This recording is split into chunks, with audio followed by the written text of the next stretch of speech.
Hey everybody, welcome back to the channel. My name is Jimmy, and in today's video, I'm going to share with you 7 customizations or changes that you need to do on your Samsung phone today to get a much better experience. Now, this video was prompted to me and inspired by playing with the Galaxy S25 Edge. After playing with this one for a little bit today, there's a few things that was just bothering me, and I just noticed that the quality of usage went down by using everything stock. So this is just 7 things that I would suggest. It's not a full, here's everything you need to do on your Samsung phone the moment you get it. This is just if you've never watched any of those videos and you want to have a better experience on your phone, here's just 7 changes to do that. Now, starting this video off with number 1, I do have the Galaxy S25 Edge over here. That is everything stock out of the box, just for reference. And you can see that there's only the time. Up over here, I have the time, the day, and the date. So very quickly with a glance, you know exactly all the details you would need. And then also too, over here, I have a lot more quick settings available immediately versus over here. This one is just set up as a 4x2. This one is set up as, I believe, a 6x3. So there's a lot more that I can access. And also my colors look better. So to get this done, you want to head over inside of Good Lock. Now, the good thing about Good Lock is that it's now global. So as long as you have Samsung One UI 7, there is no region lock anymore. You can download Good Lock from the Galaxy Store or the Google Play Store. Now, to change the date and the time and everything on the top and a bunch more quick settings, you want to have this module here that is called QuickStar. Now, I've covered this a few times in the past, but this one is such a big game changer, I have to share it. Now, on the very top, this is where you have clock settings. And there's a lot of different settings you can go with. You can put it on the left, you can actually hide it, or you can put it on the right, which doesn't really make a lot of sense. But this is where you can show the date. And if you want, you can show the seconds if you pull down. So right there, you can see the seconds ticking away. That wasn't there from before. Right there, you have your show date, and you can choose how you want it to show. So if you don't want the day to be there, you just want to have like the date, then you can do that. But for me, sometimes I have to look at my phone really quick as a glance. Is it a Monday? Is it a Wednesday? Is it a Saturday? As a stay-at-home dad, I have no idea. They are all Sundays to me. Now from here, all you have to do is head back 2 times. This is the main page of QuickStar because we were inside of the clock settings. Now this one right here is where you can change the quick settings button grid. So originally out of the box for stock, at least on this device here, this one is a 4x3. Now, in order for you to see more of your quick settings, you turn this one on. And out of box, it's kind of like right around here. So this is probably what it looks like right here in the middle, but you can actually make it narrow. So there is less space in between all of these little quick settings, and then you can have access to everything. And for me, I can just look at these icons and I know exactly what they are. Now, if you need a little reminder, swipe down and then you have the names of them. And again, they're all just jumped together, and the space between them is more narrow. Again, just making the experience of using your quick settings just a little bit better. Topic number 2, this is how you're able to change the look and the feel of your Samsung phone and not just have the boring little whites and blacks. So this is where you're able to change the quick settings, your phone dialer, the calculator. So you just want to go anywhere on your home screen here that is empty, you press and hold, and then you go to wallpaper and style. Now, after you change your wallpaper, this is then where you can change your color palette, because the color palette is based off of your wallpaper that you are using. Now, for me, I like this option right here a little bit better. You can go through and you can change just to see, you know, the changes that will happen, you know, based off of the colors that is given to you and provided down over here. This is more of like a fall type of a feel, so I don't think I'll choose any of these ones here.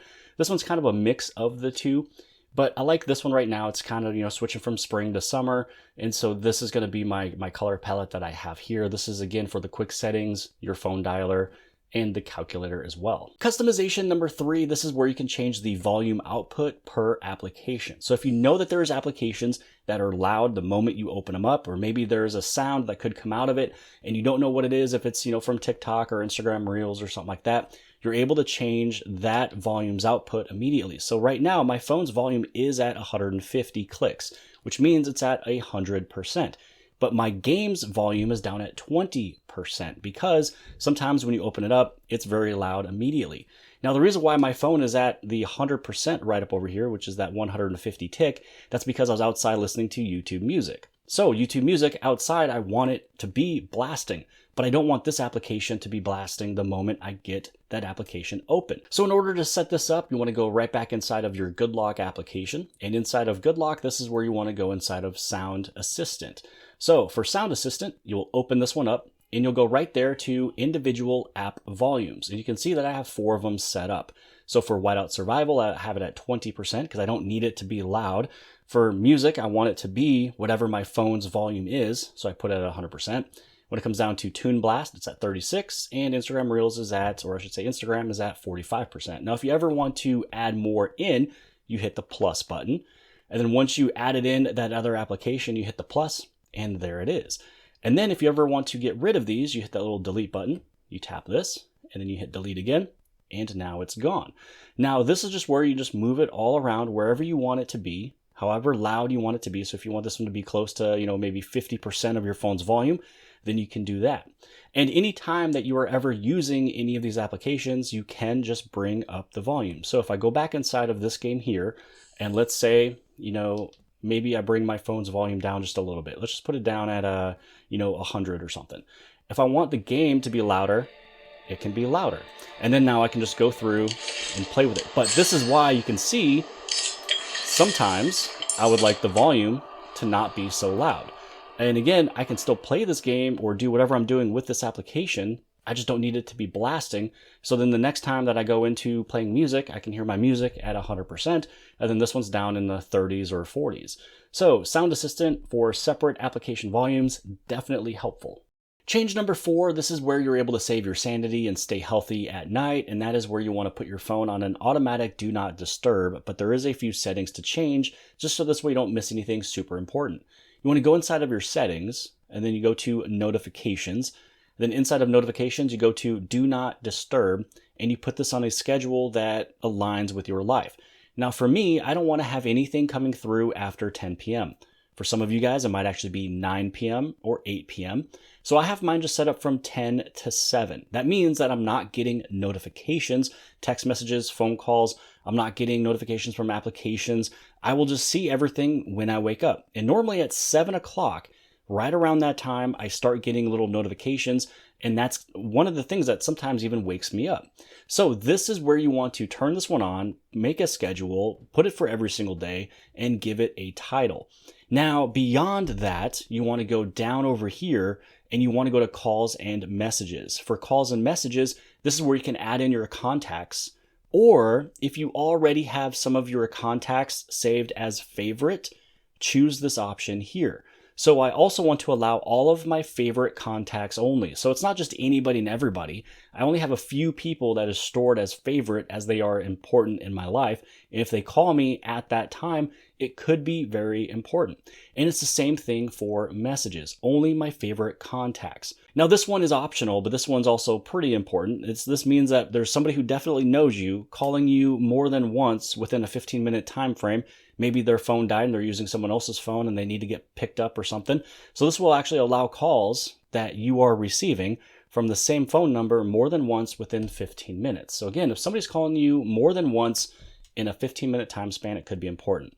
So I do have that one turned off currently, but the most important ones is when it comes down to calls and messages, go with your favorite contacts only and make sure you go through your contacts and set up your favorite ones. Now, underneath the calls and messages, you can see my app notifications. I don't care about app notifications. I wanted to be do not disturbed, so those are all turned off. And then lastly, you have this category here, which is called alarms and sounds. So what do you want to actually have sounds during the time of your do not disturb? So I do have media sounds. Sometimes I watch something as I am, trying to go to bed.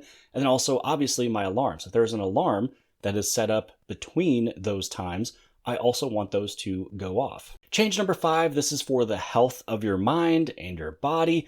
Everybody is on their phones all day, and this is something that I've been doing for quite some time now, and that is inside of digital well-being, you do have app timers. Now, I do have a few of them set up, so for Twitter, Facebook, and Instagram, those are the social medias that I don't want to spend time on. I don't want to doom scroll. So these are the ones that I have a timer set up. So for Twitter, I have it set up for 10 minutes. And you can see I only used 1 minute because I have 9 left. When it comes down to Facebook, I think this one's set up at the 15 minute. So I have only used 1 minute so far. And then for Instagram, this one's set up for 25. I just like to have a little bit of laughs in the morning, and that's pretty much about it. So for Instagram, I've already used up my time and I can't use it, which is why it is all, shadowed out. you can make changes if you want to. So if you need to have more time, so if your husband or wife sent you more reels and you have to check them out, but your time is over, you can extend it for that day if you want to, maybe just by 10 minutes, and then it goes right back down to your 25 minutes. So again, for me, I don't want to have my social too high, which is why I have app timers. Now you can view your list, and this is where you can delete them or you can add them in. So the best thing to do really for this one is find those applications that you spend a bunch of time on that you shouldn't and you're just doom scrolling. Definitely have a better, healthier life and put an app timer on it. Maybe for the first day or second day, you're like, shoot, my time is out, and you try to change it. But by the time that your time is up after just a few days, you are used to it and you're living a healthier and better lifestyle. Change number 6, this one might get underneath a few people's skin, but I don't really care. I am not a fan of transitions and animations going between different screens and phones and windows. I'd rather have it take less time, literally cut in half, because if I'm tapping on something, I just want to get there immediately. I don't need to have the whimsical little transitions. So this is where you want to unlock developer options. You first want to go inside of your About Phone. Now, once inside of About Phone, you want to tap on Software Information, and then you tap on Build Number 7 times. And then this is going to let you know if you have unlocked developer mode. So for these 3, I wouldn't put these all the way down to animation off, because that's where you can sometimes maybe run into small little bugs and issues, especially, if I was to press and hold on this folder, that little bouncing right there, that is a animation. So I'm not going to turn that off.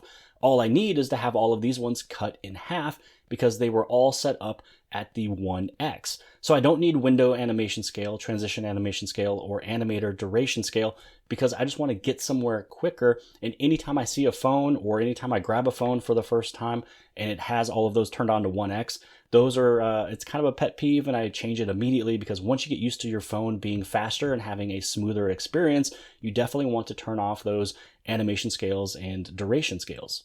And now to close out this video, it's going to be a few things inside of your advanced features that just makes your day-to-day so much easier when you're using and picking up your phone. So this is where you want to go inside of your settings and you find advanced features. Now inside of advanced features, you go to motions and gestures, and inside of here, a few of these are turned off by stock, but the lift to wake is one that's super convenient because if you pick up your phone and you look at it, more than likely you want to take a look at your phone. And when you first lift it up, it's going to wake up your screen. And if you have your face recognition turned on, it's going to unlock almost immediately for you to use your phone. The next thing is the double tap to turn on and turn off the phone. So I use this daily. Every time I use my phone, I'm always double tapping to either have it on or off.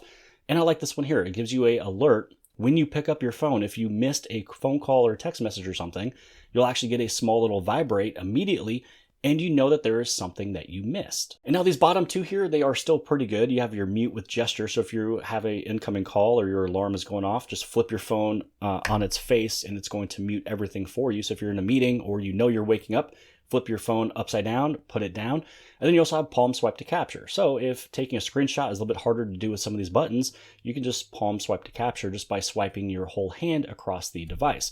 Again, with that mute with gestures, if you have a phone call coming in right now, or if your alarm is going off, flip it upside down and it is now mute. So that is everything I wanted to share in today's video. That is how I get the best daily use out of my Samsung phone that actually benefits me and helps me through the day. And I feel like it'll do the exact same for you. Hopefully you guys have appreciated this video. If you did, give it a big thumbs up. Don't forget to hit subscribe. Subscribe on the very bottom left-hand side. And if you like this video, then more than likely you'll also like this video. And I'll see you guys later.